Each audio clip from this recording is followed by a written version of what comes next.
wabarakatuh. Halo teman-teman, perkenalkan aku Berliana Dwi Damayanti dari Universitas Muhammadiyah Profesor Dr. Hamka. Kali ini aku mau sharing tentang larangan dan dampak catcalling dalam Islam. Kalian pasti udah gak asing lagi kan dengan catcalling? Tapi bagi yang belum tahu apa itu catcalling, sini kita sama-sama belajar. Jadi, catcalling adalah pelecehan seksual. Pelaku melakukan catcalling kepada korban dengan menyerang atribut seksual yang dimilikinya. Penyerangan itu dilakukan melalui ekspresi verbal seperti siulan, suara kecupan, gestur, main mata, dengan tujuan untuk mendominasi dan membuat korban merasa tidak nyaman. Namun, catcalling masih dianggap sebagai hal yang biasa saja oleh sebagian masyarakat. Padahal, catcalling akan memicu bahaya seperti trauma psikologis dan emosi yang berbentuk ketakutan. Perempuan yang dihina dalam ruang publik akan mengalami kerugian psikologis, yakni perasaan terdegradasi, malu, dan tidak berdaya. Lalu, bagaimanakah catcalling dalam Islam itu? Dalam ajaran agama Islam, Allah Subhanahu wa Ta'ala telah memerintahkan umat Islam agar senantiasa berlaku adil dalam segala hal. Dalam perintah mengedepankan keadilan ini diiringi agar berbuat baik atau ihsan kepada sesama. Maksud dari ihsan di sini bukan hanya tindakan baik, tetapi juga lebih dari sekedar melakukan kebaikan berupa pemberian materi, tapi juga disertai dengan adab, toleransi, tempo seliro, dan sejenisnya. Tidak bersikap berlebih-lebihan dan tidak memaksakan kehendak juga bagian dari ihsan. Allah Subhanahu wa Ta'ala menyampaikan perintah berbuat adil dan ihsan ini dalam surat An-Nahl, surat ke-16 ayat 90, yang bunyinya Innallaha ya'muru bil adli wal ihsani wa ita'izil qurba wa yanha 'anil hasya'i wal munkari wal bagyi ya'izukum la'allakum tazkarun. Artinya, sesungguhnya Allah telah menyuruh kamu berbuat adil dan berbuat kebajikan, memberi bantuan kepada kerabat, dan Dia melarang melakukan perbuatan keji, kemunkaran, dan permusuhan. Dia memberi pengajaran kepadamu agar kamu dapat mengambil pelajaran. Quran Surat An-Nahl, surat ke-16 ayat 90. Lalu, apa sih maksud dari ayat ini? Ayat ini begitu gamblang melarang perbuatan keji, kemunkaran, dan permusuhan. Jelas, catcalling merupakan perbuatan keji, sebab pelakunya menyerang psikologis orang lain. Belum lagi efek yang ditimbulkan akibat membuat korban trauma dan kemungkinan besar akan terjadi tindakan-tindakan pelecehan seksual lainnya. Catcalling jelas perbuatan keji, sebab pelakunya menyerang psikologis orang lain. Belum lagi efek yang ditimbulkan akan membuat korban menjadi trauma, dan kemungkinan besar akan ada tindakan pelecehan seksual lain yang akan dilakukan oleh pelaku, termasuk kekerasan seksual dan pemerkosaan. Kemudian, dalam Al-Quran sendiri telah melarang pelecehan fisik maupun verbal.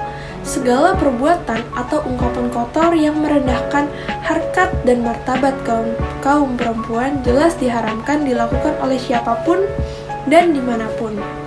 Nabi Muhammad SAW bersabda, jika kepala salah seseorang di antara kalian ditusuk jarum besi, itu lebih baik daripada meraba-raba perempuan yang bukan istrinya. Hadis riwayat At-Tabrani.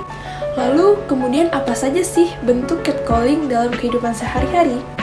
Catcaller bisa melakukan aksinya seorang diri atau saat sedang berkelompok bersama teman-temannya. Biasanya dilakukan kepada wanita yang sedang berjalan sendirian. Adapun hal yang dilakukannya seperti menghalang-halangi jalan atau menguntit sampai ke tujuan, memberikan gestur vulgar seperti berkedip, bersiul, memberikan tatapan penuh nafsu, menggigit bibir bawah, menjulurkan lidah, melambaikan tangan, atau mengeluarkan suara ciuman. Kemudian, melontarkan kalimat pujian, misalnya seperti "Selamat pagi cantik" atau "Wangi banget sih, mau pergi kemana?" Lain dari pernyataan sayang tadi, ada juga bentuk pelecehan seksual seperti catcalling dalam mengirimkan pesan elektronik. Contohnya seperti ini.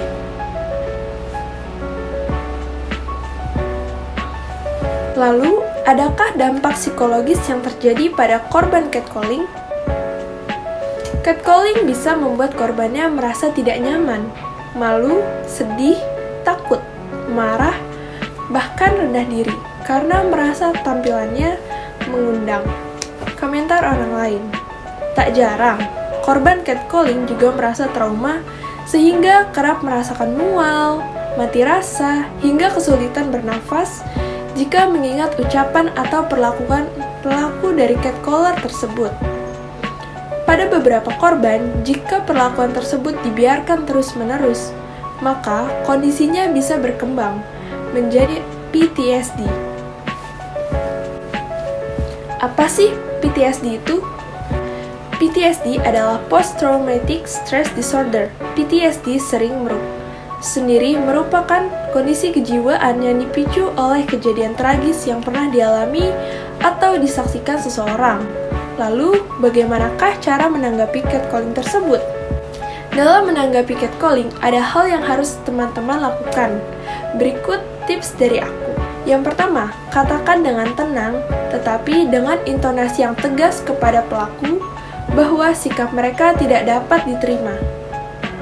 Yang kedua, jika catcaller mengikuti atau memututimu, usahakan untuk tetap berada di tempat yang ramai, sehingga kamu bisa meminta bantuan orang lain jika tindakan pelaku mulai terasa membahayakan.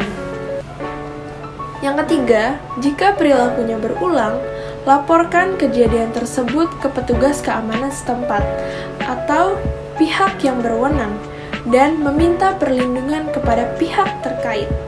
Yang keempat, jangan sendiri dan usahakan untuk menghindari lokasi tempat pelaku sering melakukan catcalling. Memang, tidak selalu mudah untuk menghindari, apalagi mencegah catcalling. Namun, membiarkan tindakan pelaku dan tidak mengambil tindakan justru membuat catcaller semakin menjadi-jadi.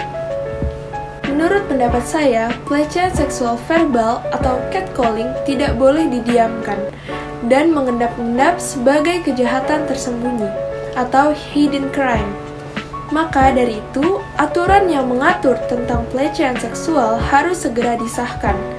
Kriminalitas terhadap pelecehan seksual di negara lain sudah diatur dalam aturan terpisah dengan tindakan pidana kesusilaan biasa dan sanksinya pun beragam, mulai dari sanksi pidana hingga sanksi administratif.